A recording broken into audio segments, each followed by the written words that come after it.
আজকে সস্তা আর্ট পেপারে আঁকা এই ছবিটিকে বাইন্ডিং করব। শুরুতেই কার্টুনের একটা অংশকে এভাবে চারকোনা করে কেটে নেব। এরপরে এর মাপ নিয়ে মোটা কাগজের এরকম একটা ফ্রেম তৈরি করব। ফ্রেম তৈরি শেষ হলে কার্টুনের মোটা অংশ এবং ফ্রেমটি আঠা দিয়ে আটকে দেব। এটা করা শেষ হলে একটা মোটা স্বচ্ছ পলি পেপার নিয়ে তা সেই আর্ট পেপারটির সাথে আটকে দেব।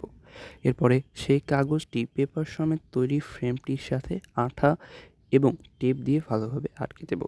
এরপর একটু ডিজাইন করার জন্য এর চারপাশে অ্যাক্রিলিক কালার দিয়ে রং করে দেব এবং সব শেষে একটা ছোট্ট সুতা নিয়ে ঝুলায় রাখার জন্য এর ফ্রেমটির সাথে পেছন দিক দিয়ে আটকায় দেব।